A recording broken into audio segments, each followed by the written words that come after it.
Olá a todos e todas, eu sou Ana Souza, artista educadora de dança e educadora somática.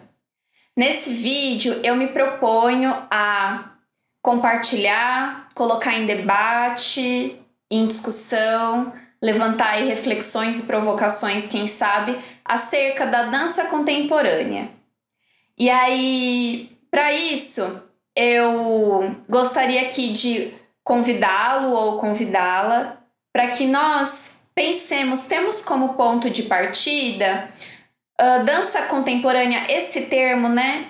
Não exatamente ou especificamente associado, atrelado ou falando somente sobre uma técnica de dança, uma modalidade, um curso de dança, mas que nós pensemos a dança contemporânea num sentido um pouco mais amplo, pensando dança contemporânea como a dança que nós estamos fazendo hoje, a dança que estamos fazendo na atualidade, no nosso ano, no nosso momento histórico.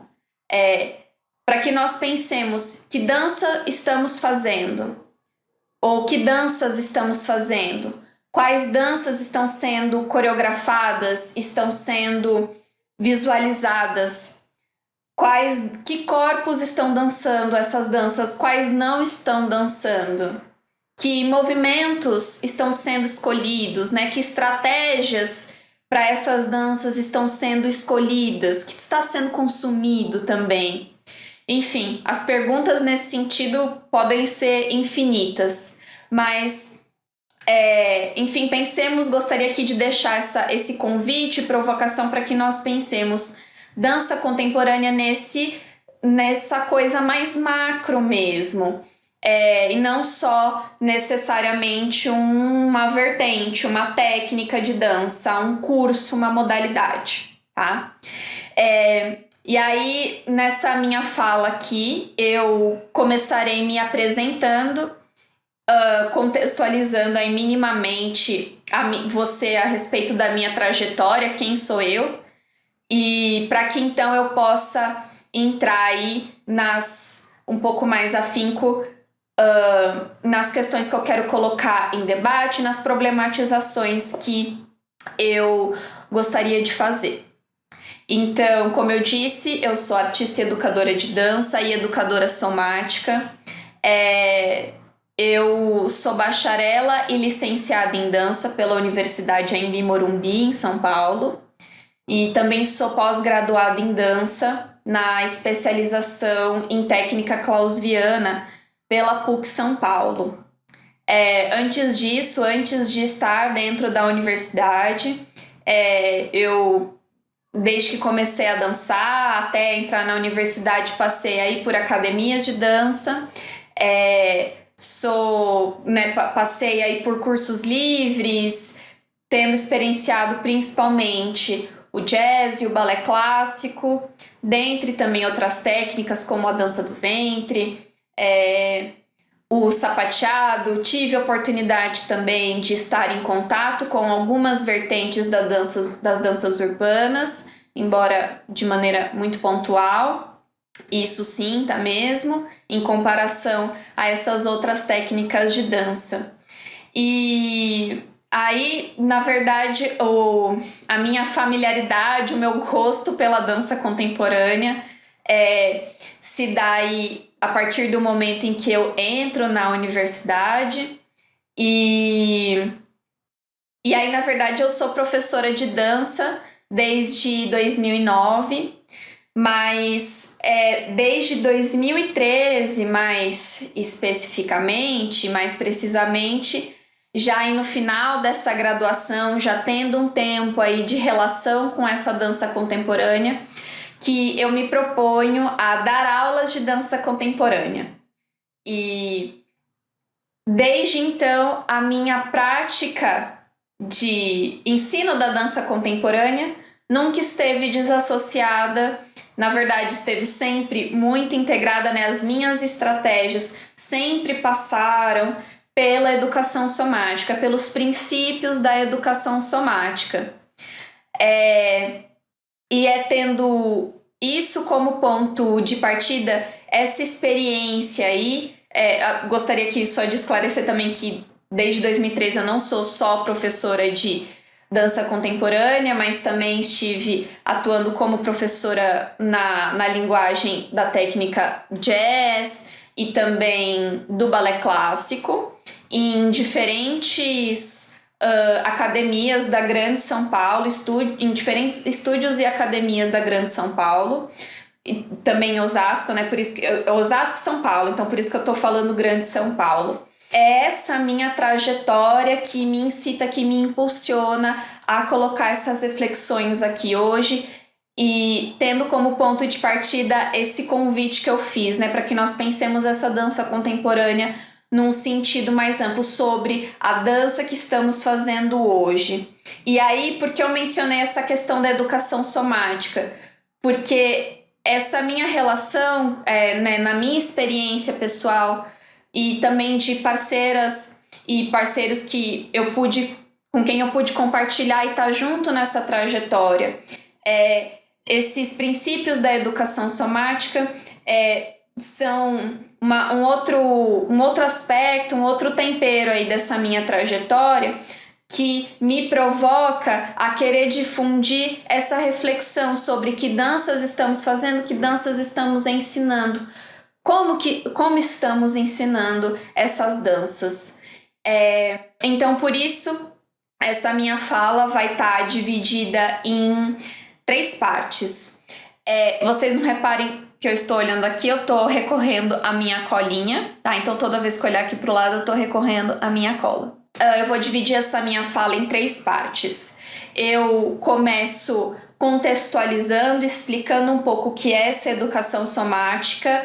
Por que isso? Porque muito embora ela seja difundida e bastante conhecida em alguns nichos da dança no momento presente, ela ainda, embora também ela seja um viés, uma abordagem que está aliada à dança há bastante tempo, né, um conceito, um jeito de pensar a dança que está aliado, está andando junto com a dança há bastante tempo, ela ainda é bastante ou superficialmente conhecida ou então desconhecida por completo. E aí, nos lugares, nos contextos em que ela é conhecida superficialmente, ela é geralmente olhada como uma dança ou um jeito de fazer a dança, de chegar na dança que é menos, que é não dança. Então, por isso que eu vou contextualizar um pouquinho a respeito dessa educação somática aí na história. Então, a partir daí, dessa contextualização de que bicho educação somática é esse, eu vou falar sobre como esse encontro da dança com a educação somática favorece refletirmos sobre a nossa sala de aula de dança, sobre as nossas estratégias de ensino, sobre o nosso papel enquanto educadora, educador de dança, nosso papel enquanto coreógrafo, coreógrafa, produtor, produtora, enfim, e etc. Então, eu já rumando para a conclusão e amarrando aí essas reflexões, a partir da minha trajetória e pesquisa também, eu compartilho possíveis caminhos para que a gente possa estabelecer uma dança mais consciente.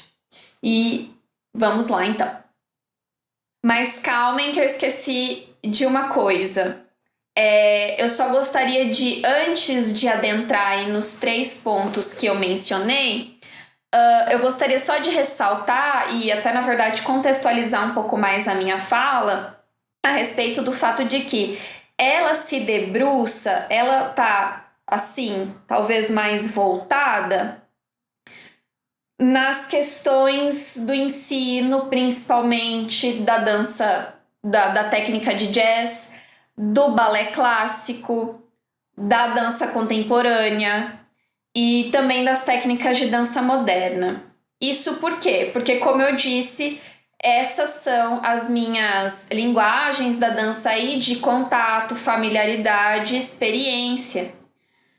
No entanto, eu não acho que as questões que eu quero propor aqui também não reflitam ou deixem de refletir, de considerar ou de reverberar no ensino das vertentes das danças urbanas, por exemplo.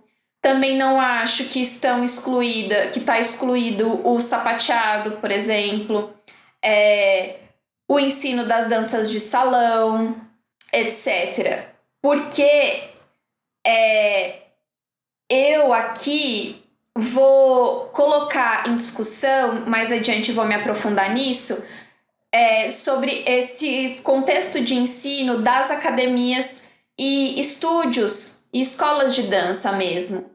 E aí, mesmo eu não tendo experiência, familiaridade e não trabalhe diretamente com essas outras técnicas de dança, eu acredito que toda vez que elas estão inseridas dentro desse tipo de espaço, desse contexto que ensina a dança, que vai ensinar essas danças também, essas outras técnicas podem estar sujeitas às problemáticas que eu vou me aprofundar um pouco mais adiante. E também gostaria de enfatizar que o meu objetivo aqui não é malhar o Judas das academias de dança, dos estúdios, nada disso.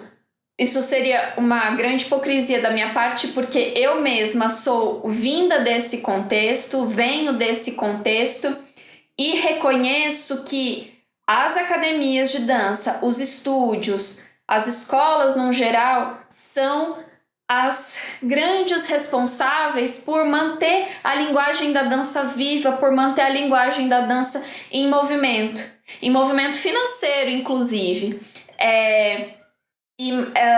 Elas são as grandes responsáveis por gerar uma manutenção na formação de um público para dança. O que eu estou chamando de público da dança? Quem vai fazer aula de dança?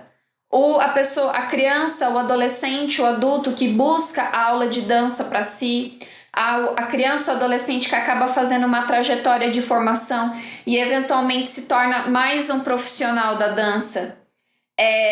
Ou o aluno ou a aluna que investe e se propõe a estar nas apresentações no final de ano, independente da idade, né? Então, público da dança é toda e qualquer pessoa que está dentro aí dessas academias, incentivando que essa dança tenha continuidade do jeito que for, né?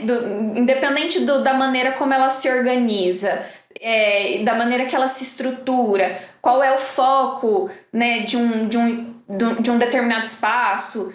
E sendo assim, é de extrema importância que a gente se atente ao fato de que não só as academias são grandes responsáveis e possibilitadoras de manter essa dança em movimento, formando esse público, mas é muito importante que a gente se atente ao fato de que elas também estão informando esse público.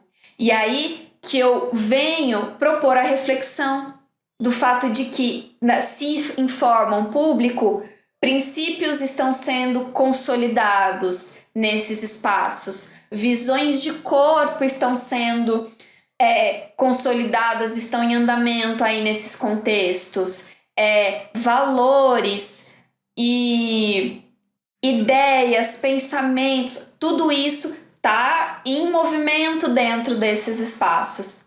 Então, é muito importante que nos atentemos e que consideremos isso. E é a isso que me proponho nessa minha fala. Então, agora eu vou explicar um pouquinho sobre o que é educação somática.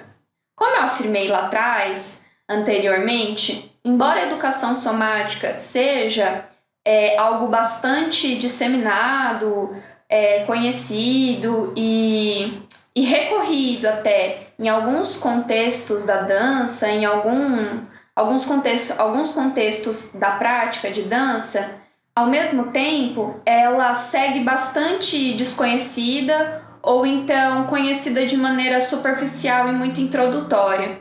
Então, a minha proposta aqui é, embora também eu vá dar aqui uma apresentação mais sucinta, mais objetiva, eu espero realmente que seja possível difundir um pouco mais esse conceito e que ele alcance mais pessoas. A educação somática, ela é possível afirmarmos que ela é uma área que também lida com o corpo em movimento, mas que tem como princípio a ideia de que corpo e mente não são duas coisas separadas, duas coisas apartadas, mas integram uma única unidade, que é o corpo soma, portanto. Quem definiu esse termo, esse nome, educação somática, foi um cara chamado Thomas Hanna. E por ter sido quem definiu esse nome, educação somática, ele é considerado por alguns aí o pai da educação somática.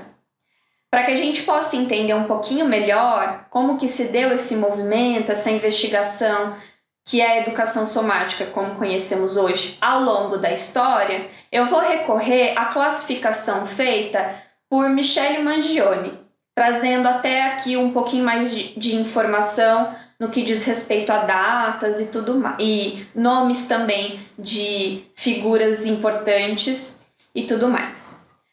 A primeira fase dessa classificação iria aí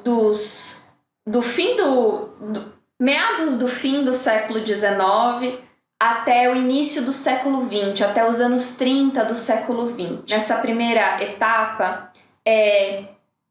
teria sido, conforme afirmam alguns autores, a era dos pré-somáticos, ou seja, o momento dos pioneiros, das primeiras pessoas que estavam aí se debruçando ou interessadas em olhar para o corpo em movimento de uma maneira diferenciada. E é importante da gente dizer aqui, importante que saibamos que muitos desses pioneiros se impulsionaram a essa pesquisa, essa investigação sobre o corpo em movimento, muitas vezes por questões pessoais, experiências e necessidades pessoais que eles estavam atravessando, com as quais eles estavam lidando. Questões relacionadas à saúde mesmo, questões muitas vezes que foram bastante complexas e de doenças mesmo, e que os fizeram ali, acabaram fazendo com que eles se questionassem em buscar por caminhos de cura, de tratamento e de terapias que talvez diferentes do que era proposto e colocado na época. Dali em diante, dos anos 30 aos anos 70, já aí no século 20, nós temos a fase em que esses métodos, essas pesquisas aí, esses métodos levantados por esses pioneiros ganham uma disseminação a partir dos seus alunos e dos seus discípulos. Então, pessoas que estavam ali investigando lado a lado com esses pioneiros e que acompanharam esse movimento, fazem com que haja um processo de disseminação desses métodos e dessas técnicas, e aí também é uma fase em que esses métodos e técnicas começam a se afirmar ali com um pouco mais de precisão. Então, nomes como, começam a surgir aí nesse período dos anos 30 aos anos 70, nomes como Moshe Feldenkrais com o método Feldenkrais, a Gerda Alexander com a eutonia, a Aida Rolfe com o Rolfing, a Irmgard Bartenieff com os fundamentos de Bartenieff. E aí fica aqui a curiosidade de que a Bartenieff foi uma mulher discípula do Laban e que a partir das metodologias, dos métodos, desenvolvidos pelo Laban dos estudos dele, ela criou aí uma espécie de afluente, partiu desses estudos com ele e criou aí os fundamentos de Bartenieff. Eu não falei esses nomes, né? Não citei esses nomes numa ordem cronológica, né? Tô citando eles aleatoriamente, só para que fique aqui registrado né, esses exemplos. E, portanto, dos anos 70 até os dias de hoje, existe um processo de uma disseminação um pouco mais amplificada desses métodos e técnicas somáticas, e existe também de maneira mais ampla, uma aplicação desses métodos e técnicas em relação a outras áreas de conhecimento. Então, até as técnicas e métodos somáticos aplicados à área da psicologia, métodos e técnicas somáticas aplicadas à área da educação, métodos e técnicas aplicados também às artes, às linguagens artísticas. E é importante de ser colocado aqui também que ainda na segunda classificação, ainda na segunda fase aí dos anos 30 aos anos 70, eu citei nomes aí, mas só estrangeiros. Ao mesmo tempo, aqui no Brasil, também estava se afirmando e em desenvolvimento Klaus Viana com as suas pesquisas, junto à sua parceira e esposa Angel Viana. Então, esses nomes, né, que eu citei, e aí, né, isso também é algo que a autora que eu citei, a Michele Mangione, coloca, né, e afirma que esses métodos aí nesse período dos anos 30 aos anos 70, ele tem uma ênfase aí principalmente nos Estados Unidos e no Canadá. No entanto, fica aqui o fato de que, ao mesmo tempo, no Brasil, curiosamente, a gente tinha Klaus Viana aí também desenvolvendo e fortalecendo a sua pesquisa com um trabalho que mais tarde veio a se consolidar também como uma técnica de educação somática. E aí, para que a gente possa já ir se encaminhando para o final dessa primeira fala, eu trago aqui uma definição de educação somática que a Jussara Miller propõe em seu livro Qual é o Corpo que Dança? O pesquisador estadunidense Thomas Hanna é um dos pioneiros da educação somática e quem definiu esse termo pela primeira vez em 1983, num artigo publicado na revista Somatics. E aí uma citação dele especificamente. Soma não quer dizer corpo, significa eu, o ser corporal. O soma é vivo, ele está sempre se contraindo e distendendo-se, acomodando-se e assimilando, recebendo energia e expelindo energia. Soma é pulsação, fluência, síntese e relaxamento, alternando com o medo e a raiva, a fome e a sensualidade. Hanna, 1972. Aí agora sim, eu recorro aqui à definição que a Jussara Miller propõe. A educação somática consiste em técnicas corporais nas quais o praticante tem uma relação ativa e consciente com o próprio corpo no processo de investigação somática e faz um trabalho perceptivo que o direciona para a autorregulação em seus aspectos físico, psíquico e emocional. Existem hoje diversas técnicas de educação somática. E esses trechos que eu trouxe aqui agora nos permitem aqui afirmar que, apesar de existirem várias técnicas e métodos e cada um ter a sua própria estruturação, seus próprios meios, caminhos de provocar e propor essa consciência do corpo em movimento, todas elas têm como princípio esse chamado para que o praticante, o aluno, a aluna, seja protagonista da sua própria experiência do seu corpo em movimento. Todas elas chamam para essa escuta do corpo, chamam para realmente esse refinamento da nossa percepção sobre nós mesmos. Existe uma frase muito famosa de Klaus Viana que diz assim: não decore passos, aprenda um caminho. Talvez você já tenha ouvido por aí. A contribuição da educação somática para a dança é justamente nos convidar a aprender caminhos e questionar, problematizar, decorar passos.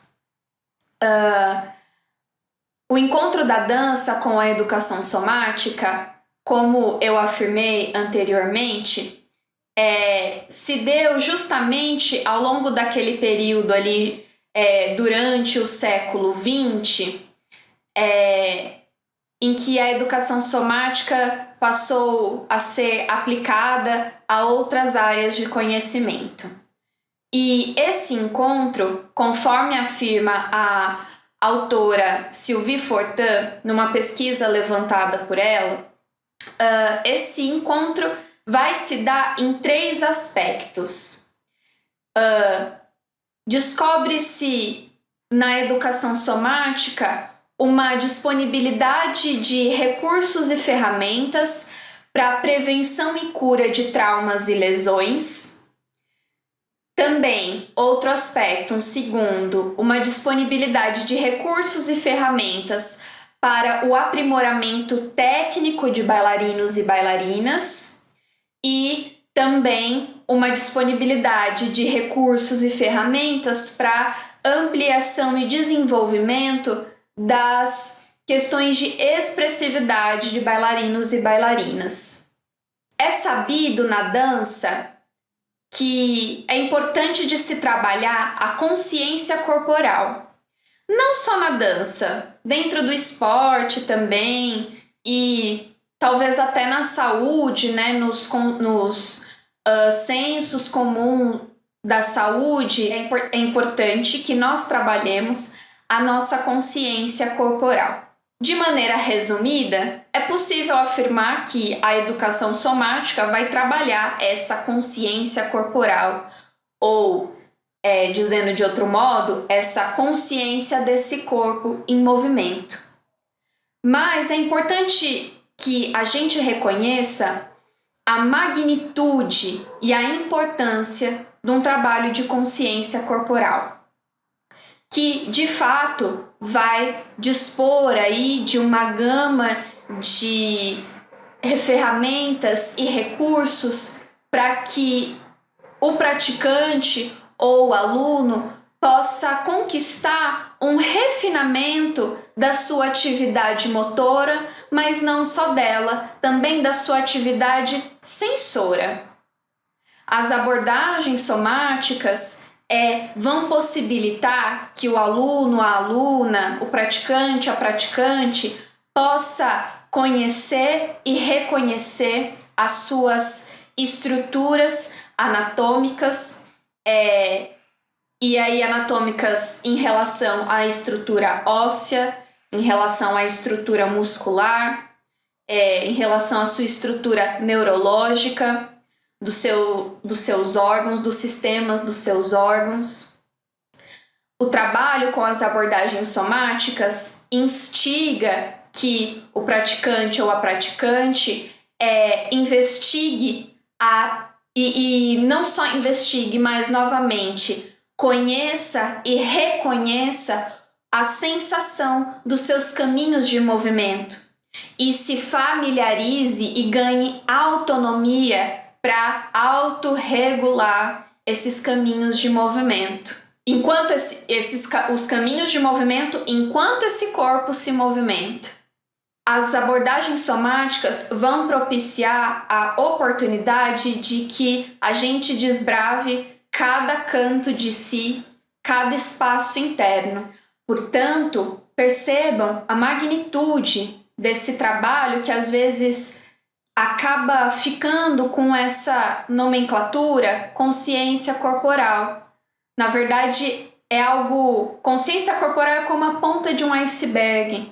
No entanto, uma aula de dança ou um profissional ou uma profissional da dança que tem um trabalho, que tem uma proposta de aula que se relaciona com esse tipo de pensamento ou que se aproxima ou que trabalha focando nisso mesmo, geralmente são rotulados como isso aí não é aula de dança não, isso aí é aula de relaxamento, isso é aula terapêutica, ou não, isso aí é uma aula zen. No entanto, isso é um grande equívoco. Tudo isso que eu tô falando não é papo de bicho grilo, não. O senso comum, e até na verdade todo esse processo tem uma explicação também. O senso comum, e aí gostaria de ressaltar aqui que esse senso comum e essa fala, né, que eu acabei de reproduzir, acabei de exemplificar, né, são muito comuns, são muito habituais nesse recorte de contexto que eu já fiz, que são as academias, os estúdios, as escolas de dança, esse espaço do curso livre de dança num geral, né? Faz parte do senso comum termos a dança somente como uma atividade motora, e tão simplesmente como uma atividade motora, em que o foco, o principal objetivo é decorar passos, memorizar sequências de movimento e ser habilidoso ou ter técnica. Fulane tem técnica, fulane dança com muita técnica. É sinônimo de quão alto, quão rápido, quantas vezes você é capaz de repetir, quão flexível se é ou não. Ter técnica, ser habilidoso, se destacar, está diretamente relacionado, atrelado a ser capaz de fazer determinadas coisas ou não. Ou inclusive, quão forte você é, qual é a aparência do seu corpo. Isso também são valores que atravessam o que é valorizado nesse tipo de ensino da dança ou não. Mas o fato é que, fisiologicamente, ou quem organizam os nossos movimentos são os nossos sentidos, a nossa atividade sensora, diretamente relacionada à nossa atividade motora. Portanto, isso só evidencia o fato de que uma aula de dança não pode ser estruturada restritamente ao refinamento de uma atividade motora, em que as coisas são repetidas exaustivamente. É importante que o trabalho da atividade sensora também faça parte dessa aula de dança. E o encontro da dança com a educação somática, ele acontece justamente porque se vê na educação somática, nessa área especificamente, recursos e ferramentas para se trabalhar essa atividade sensora.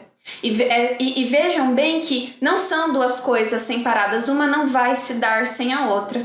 Na nossa vida, independente da atividade que estejamos fazendo, as duas vão se dar e elas estão nos organizando constantemente de maneira conjunta. É por tudo isso que a educação somática, a contribuição da educação somática, nos convida, nos incita a refletirmos, a repensarmos as nossas estratégias na sala de aula de dança, a buscar por uma renovação dos nossos sistemas dentro da sala de aula de dança. Na medida que a sua contribuição é essa atenção ao trabalho do refinamento da nossa atividade sensora em relação à nossa atividade motora, fica evidente a importância de problematizarmos a valorização do virtuosismo gratuito,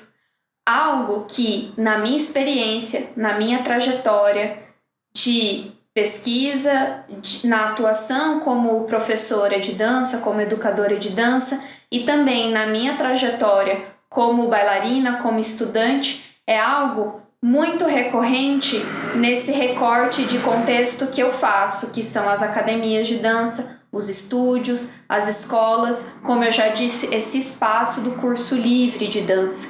É muito comum que as estruturas, as estratégias de ensino que orientam esse tipo de espaço de ensino de dança esteja ali embasado na valorização somente dessa atividade motora e, consequentemente, desse virtuosismo do quão alto, quão rápido, quão flexível, quanto a perna sobe, quantos giros você dá, quanto de força você tem, que aparência tem o seu corpo.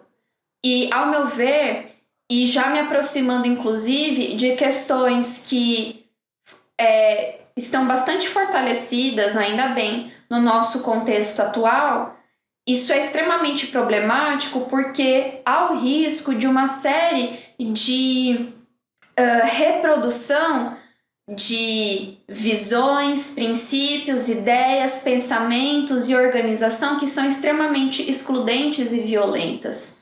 E quantos corpos não tiveram a sua dança, a sua expressividade, a sua singularidade negligenciada justamente porque esse tipo de ensino de dança não valoriza, não está olhando para e não está valorizando e dando preferência e prioridade à singularidade dos corpos. E a expressividade singular e específica de cada pessoa numa equidade.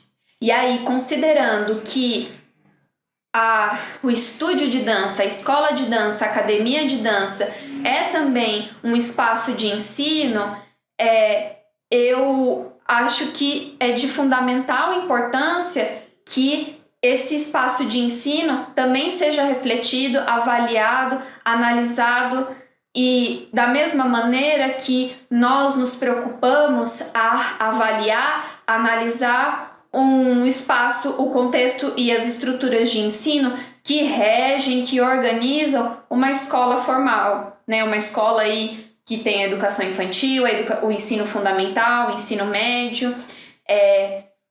Porque nós não nos preocupamos com a mesma importância ou com a mesma prioridade com o que estamos ensinando nesses estúdios, academias, né, nesse curso livre, da mesma maneira que a gente se preocupa com o que está sendo feito nas escolas ou não está sendo feito nas escolas. Dentro das academias também estão sendo constituídos conceitos de corpo, de sociabilidade, de arte, inclusive, afinal de contas, estamos lidando com uma das linguagens da arte. Conceitos de mundo, visões de mundo, princípios também estão passando, também estão em movimento nesse espaço. Portanto, por tudo isso,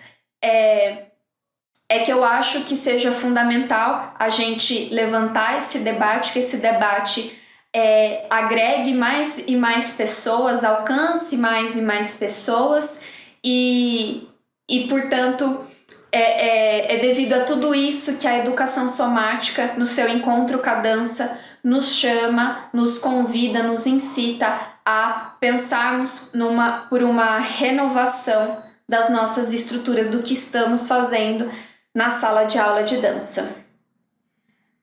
No início da minha fala, eu sugeri que nós considerássemos dança contemporânea como toda dança que está sendo feita no momento presente, como toda dança que está sendo coreografada, todo corpo que dança na atualidade, nos nossos tempos, aquilo que está em voga, que está sendo visto. A definição de contemporânea ou de contemporâneo pode ser tudo aquilo que é feito na atualidade, no tempo presente, mas que de alguma maneira é inovador, que de alguma maneira renova e rompe com o jeito que estava sendo feito até então. Romper no sentido de ruptura mesmo, de gerar de desestabilizar, de ser algo que nunca tinha sido visto antes, de vanguarda. Nesse sentido é que eu pedi para que nós pensássemos e olhássemos dança contemporânea como tudo aquilo que está sendo feito no momento presente. Porque com a minha pesquisa eu percebo que é urgente que a gente busque no nosso tempo, na nossa atualidade, no momento presente, estratégias e ferramentas para romper, para sermos de fato contemporâneos e atualizarmos as nossas estratégias de ensino de dança. Essa minha fala é, portanto, um convite para a gente olhar para a maneira como viemos ensinando dança até aqui e busquemos por novas possibilidades para que a gente possa se encaminhar para uma dança mais consciente. Essa problematização que eu proponho, é possível afirmar que ela é bastante familiar ou conhecida, recorrente dentro do circuito acadêmico, ou seja, dentro do conhecimento, da produção de conhecimento que está sendo levantada no espaço das universidades, da faculdade de dança ou das faculdades de dança. Na minha trajetória e na minha pesquisa, eu também vejo que essa problematização, essa discussão, essa conversa, esse debate, ele tende a passar um pouco de dificuldade para chegar nesses contextos de curso livre, das academias, estúdios, etc., que eu recortei aqui. Eu também vejo a técnica clausviana como um dispositivo eficaz para que a ponte ou o diálogo entre esse espaço que são os cursos livres e esse espaço acadêmico, para que esse diálogo e essa troca, a ponte entre esses dois contextos, possa se efetivar, possa ficar mais presente mesmo. E, portanto, eu reconheço a técnica clausviana na minha atuação como facilitadora, né, dos processos da técnica clausviana, voltados à dança contemporânea especificamente, aí como facilitadora para a gente rumar para essa dança consciente numa série num escopo um pouco maior. E por que isso? E aí, para isso eu vou falar um pouquinho de quem foi Klaus Viana.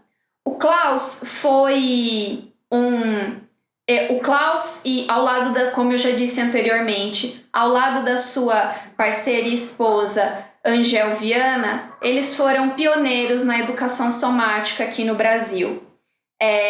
O Klaus é um nome importante na história da dança brasileira e ao longo de sua trajetória ele teve a oportunidade de desenvolvendo a sua pesquisa, percorrendo diversos lugares, diversos estados do Brasil.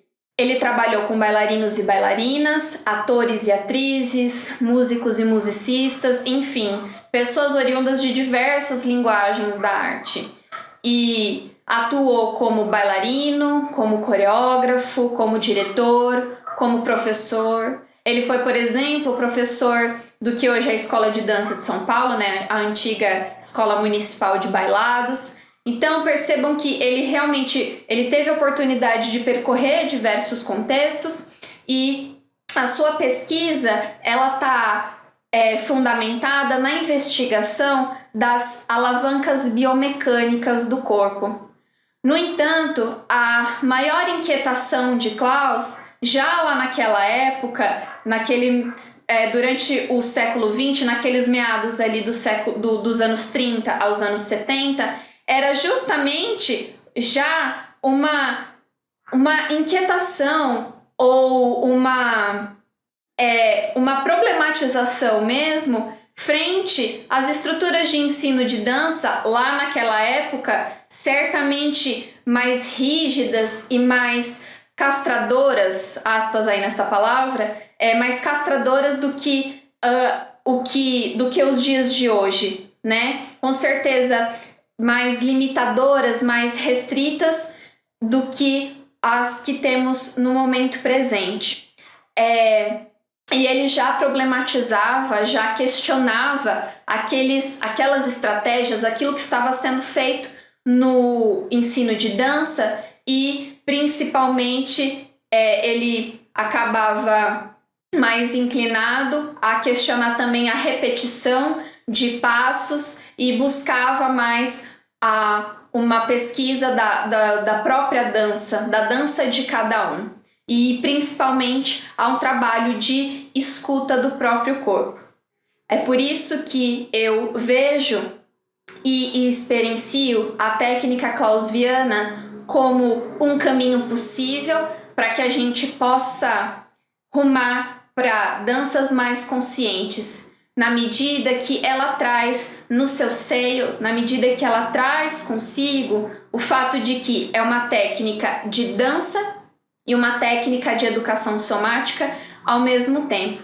E por isso tem como premissa o trabalho da escuta do corpo e a valorização da singularidade de cada corpo que dança, a ideia de que a dança é para todos os corpos e não um privilégio exclusivo de bailarinos e bailarinas, mas que é para todos. E também, sendo a técnica clausviana um trabalho em dança que se dá a partir da improvisação, existe também a valorização, como eu disse, dessa escuta do próprio corpo, mas desse trabalho de autoconhecimento e de conquista de autonomia na medida que, enquanto trabalho, eu vou conquistando ferramentas e recursos para minha autorregulação do meu corpo. E aí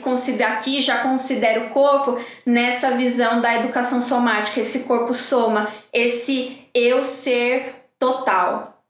E além disso, no trabalho da técnica clausviana, o trabalho técnico não está desassociado do trabalho criativo. As duas coisas caminham conjuntamente, assim como o trabalho motor e o trabalho sensor, sobre o qual falei anteriormente. É muito comum na prática de dança o trabalho técnico vir primeiro e aí o trabalho expressivo e criativo vir depois, só lá no dia que eu me apresento, que eu danço num festival. E aí o que eu faço no dia a dia em sala de aula é diferente e, portanto, descolado daquilo que eu faço no palco. E, no entanto, a técnica clausviana cria caminhos para que as duas coisas possam ser trabalhadas lado a lado, conjuntamente e simultaneamente, porque investigar, pesquisar os próprios caminhos de movimento, a própria dança, em relação ao espaço que eu ocupo, em relação ao espaço que eu danço e também em relação ao outro que dança ou não comigo, ou então ao outro que me observa enquanto espectador, já é em si um trabalho de criação e de expressividade. Assim, eu vejo a potência de uma técnica, como por exemplo a técnica clausiana, como esse dispositivo eficaz, como um caminho possível para uma dança mais consciente, para que aponte o diálogo entre os diferentes fazeres da dança para que possam se tornar mais possíveis. Para finalizar a minha fala, eu gostaria de ressaltar aqui que o meu intuito com as colocações que eu trago não é para que nós desvalorizemos, subestimemos ou deixemos de lado de alguma maneira as técnicas de dança que se dão através de passos, que se dão através da memorização de sequências de movimento codificadas. Não, novamente, a minha problematização aqui é justamente essa valorização, hipervalorização de um virtuosismo, de um corpo virtuoso, inclusive para que a gente questione que conteúdos de dança ou que criações, expressões estamos possibilitando aos nossos alunos e alunas quando eles estão em formação, principalmente. E com isso, eu também ressalto uma valorização, né, desse fazer e desse saber motor, e uma negligência, uma desconsideração e até muitas vezes um desconhecimento a respeito desse saber sensor que está integrado, que já faz parte do processo, e a importância da gente ressaltar e trazer esse trabalho para dentro da sala de aula. E eu considero tudo isso relevante porque eu acho esse é inclusive um caminho para que a dança possa ganhar peso e relevância, para que ela ganhe enfoque, luz, importância dentro do campo da arte, que ela seja reconhecida como uma área que tem saberes específicos, que ela é uma área de conhecimento específica que não pertence à educação física, que também se diferencia do teatro, que também se diferencia do circo. É claro que as linguagens se atravessam e nós podemos beber referências e influências para fazer as nossas próprias escolhas enquanto artistas educadores, enquanto coreógrafos, produtores, diretores, etc. É claro que sim, mas eu a considero que seja de uma possibilidade, um caminho possível para que a dança se afirme no seu lugar, para que ela ganhe peso, para que ela se aterre e realmente possa se efetivar enquanto uma linguagem específica, uma área de conhecimento e de trabalho específico, que tem suas características específicas. E isso acaba gerando, consequentemente, uma valorização não só da dança enquanto linguagem artística, mas da arte como um todo. E para finalmente fechar a minha fala, eu vou trazer aqui a leitura de uma fala do próprio Klaus no seu livro A Dança. É uma fala dele que dialoga e atravessa todas essas colocações que eu propus aqui. A primeira coisa que um professor precisa fazer é dar um corpo ao aluno. Mas como é possível dar um corpo a alguém? Todos sabemos que o corpo existe, mas sabemos intelectualmente. Só nos lembramos dele quando surge algum problema, alguma dor, alguma febre. Para acordar esse corpo, é preciso desestruturar, fazer que a pessoa sinta e descubra a existência desse corpo. Somente aí é possível criar um código pessoal, não mais aquele código que me deram quando nasci e que venho repetindo desde então. O que proponho é devolver um corpo às pessoas. Para isso, peço que elas trabalhem cada articulação, mostrando que cada uma tem uma função e essa função precisa de espaço para trabalhar. Da mesma forma, também a musculatura precisa de espaço. Ela se relaciona com os ossos, existe uma troca constante entre essa musculatura e os ossos. Tudo no corpo, na vida, na arte, é uma troca. E com isso, eu fecho a minha fala, as minhas colocações aqui. Eu agradeço a você que assistiu e chegou até o final. E eu espero muito que todo o conteúdo que eu trouxe, que eu abordei, seja alimente positivamente a sua trajetória dançante. Muito obrigada e até uma próxima!